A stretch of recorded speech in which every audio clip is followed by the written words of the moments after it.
Halo teman-teman, perkenalkan nama saya Patricia Rizkiendi. Saya salah satu mahasiswi Prodi Keperawatan Fakultas Ilmu Kesehatan dan Pertanian Universitas Katolik Indonesia Santo Paulus Ruteng. Pada kesempatan ini saya akan menjelaskan tentang konsep hubungan antar manusia, konsep iri, dan teori Johari Window.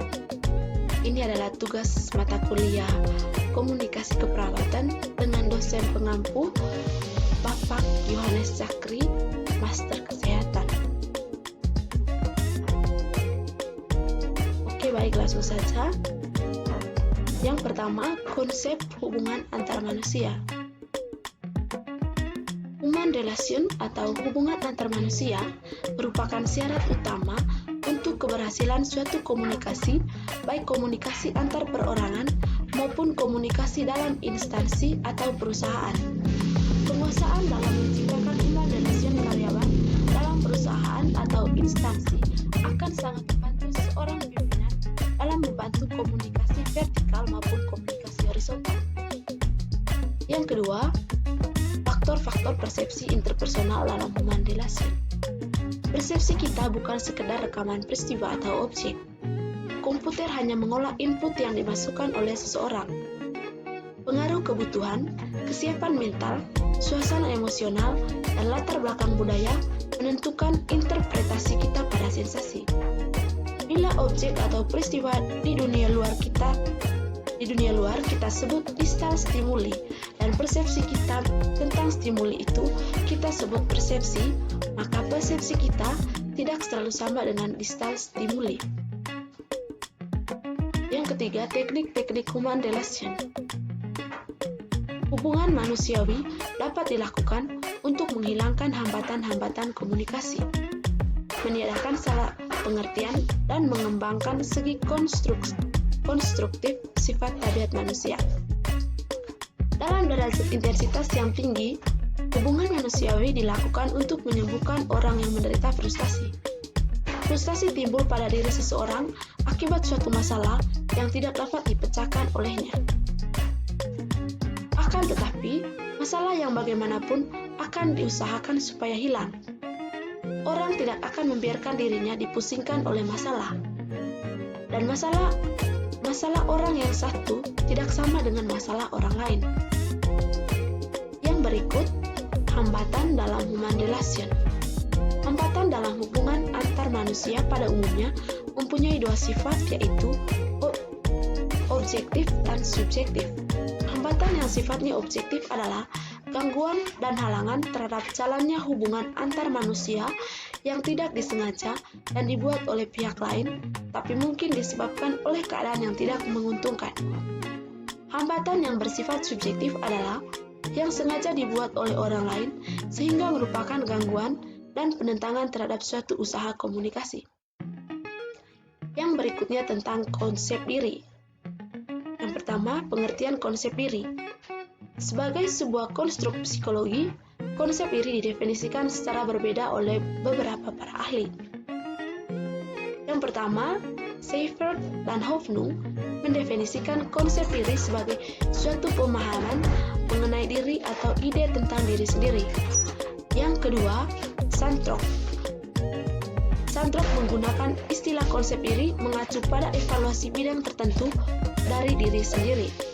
Yang ketiga, Atwater menyebutkan bahwa konsep diri adalah keseluruhan gambaran diri yang meliputi persepsi seseorang tentang diri, perasaan, keyakinan, dan nilai-nilai yang berhubungan dengan dirinya.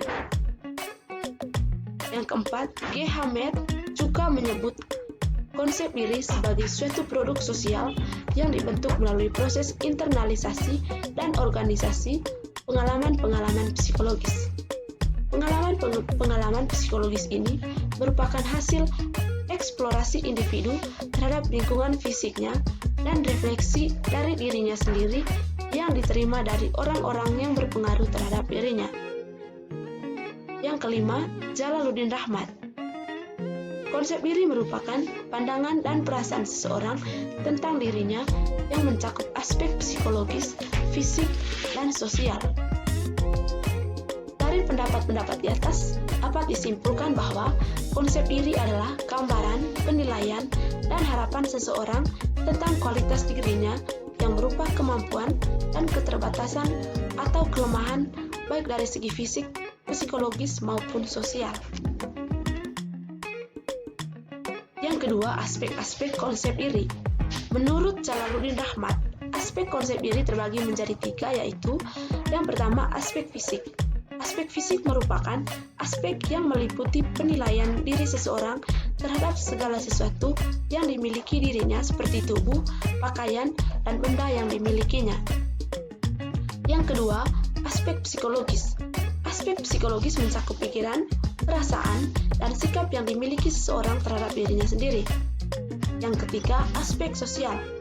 Aspek sosial mencakup bagaimana peran seseorang dalam lingkup peran sosialnya dan penilaian seseorang terhadap peran tersebut. Berzonsky mengemukakan bahwa aspek-aspek konsep diri meliputi yang pertama aspek fisik atau physical self, yaitu penilaian individu terhadap segala sesuatu yang dimiliki individu seperti tubuh, pakaian, benda miliknya, dan sebagainya. Yang kedua, aspek sosial atau social self, meliputi bagaimana peranan sosial yang dimainkan oleh individu dan sejauh mana penilaian individu terhadap performanya. Yang ketiga, aspek moral atau moral self, meliputi nilai-nilai dan prinsip-prinsip yang memberi arti dan arah bagi kehidupan individu. Yang keempat, aspek psikis atau psychological self, meliputi pikiran, perasaan, dan sikap-sikap individu terhadap dirinya sendiri.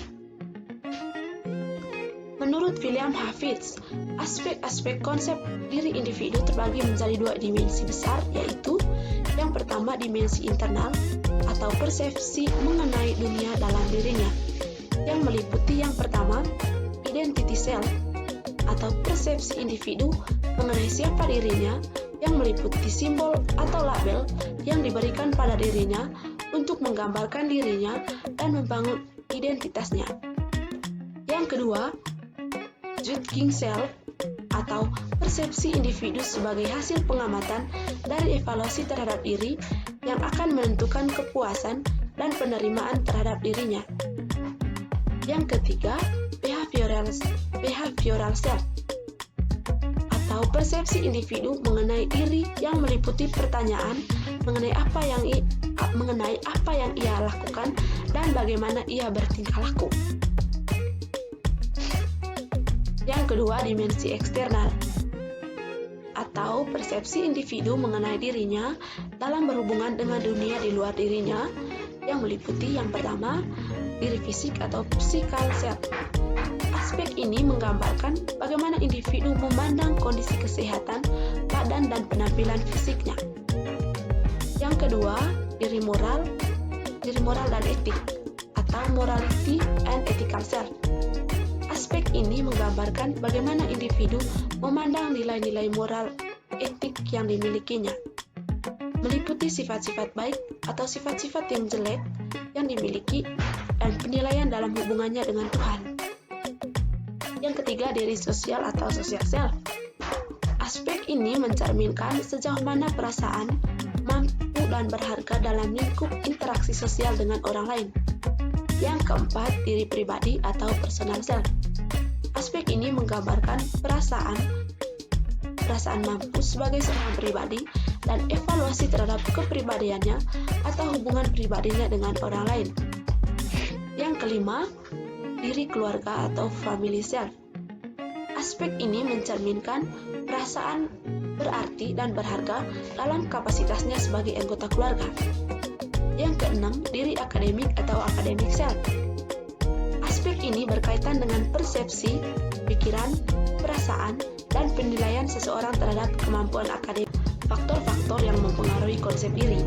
Yang pertama, orang lain. Sikap atau respon orang lain terhadap keberadaan seseorang akan berpengaruh terhadap konsep dirinya. Yang kedua, kelompok rujukan. Suatu kelompok mempunyai norma-norma tertentu yang secara emosional akan berpengaruh terhadap pembentukan konsep diri, karena seseorang akan mengarahkan perilakunya dan menyesuaikan dirinya dengan ciri-ciri kelompoknya. Yang ketiga, pengaruh kelas sosial. Penelitian tahun 1970-an di Amerika Serikat menemukan bahwa pada ras-ras tertentu terdapat karakteristik konsep iri yang unik antara satu dengan yang lainnya. Yang keempat, pengaruh usia. Perkembangan usia sangat mempengaruhi proses atau dinamika konsep iri pada individu itu sendiri. Yang keempat, macam-macam konsep iri. Konsep iri terbagi menjadi dua, yaitu konsep iri positif dan konsep iri negatif.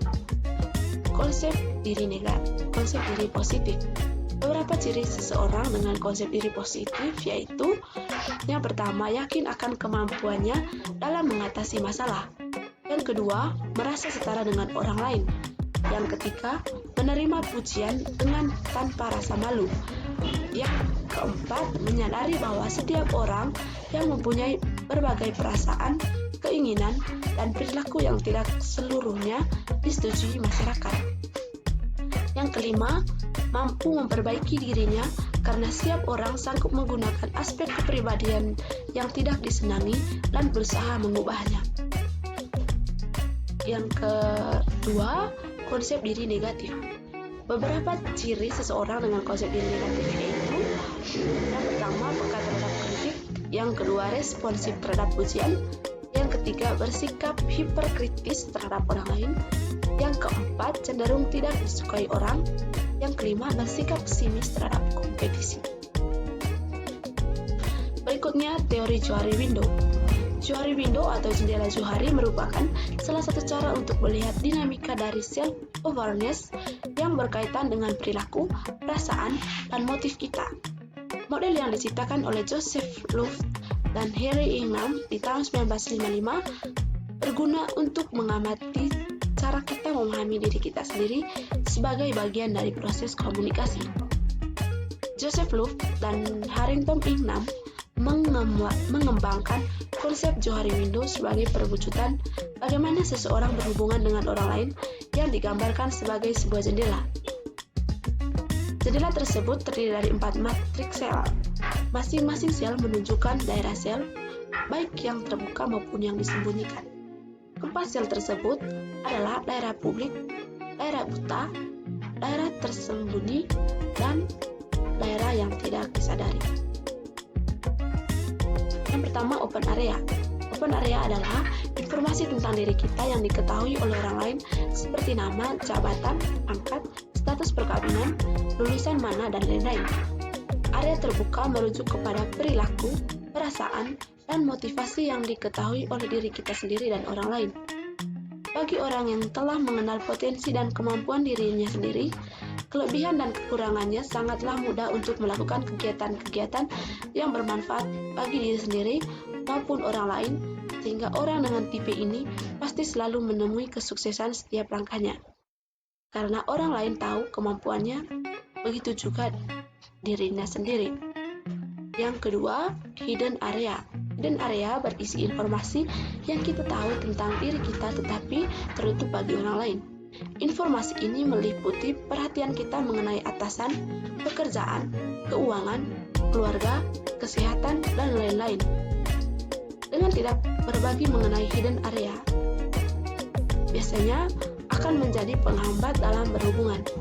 Hal ini akan membuat orang lain miskomunikasi tentang kita, dan kalau dalam hubungan kerja akan mengurangi tingkat kepercayaan orang. Yang ketiga, blind area. Blind area yang menentukan bahwa orang lain sadar akan sesuatu tapi kita tidak. Pada daerah ini, orang lain tidak mengenal kita, sementara kita tahu kemampuan dan potensi kita.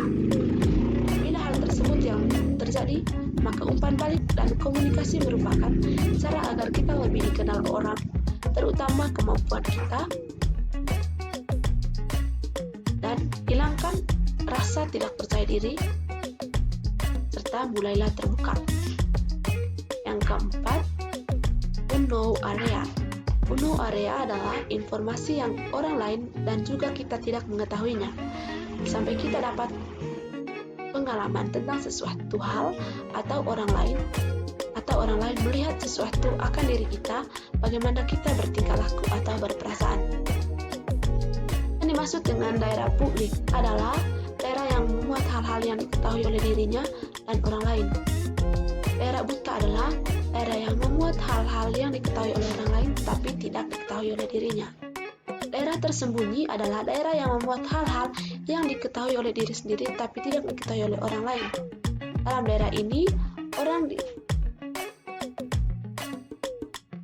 daerah ini, orang menyembunyikan atau menutup dirinya. Informasi tentang dirinya disimpan rapat-rapat. Daerah yang tidak disadari membuat bagian kepribadian yang direpres dalam ketidaksadaran yang tidak diketahui baik oleh diri sendiri maupun orang lain. Namun demikian, ketidaksadaran ini memungkinkan bisa muncul. Oleh karena adanya perbedaan individual, maka besarnya masing-masing daerah pada seseorang berbeda dengan orang lain. Saya rasa itu saja. Sekian dan terima kasih.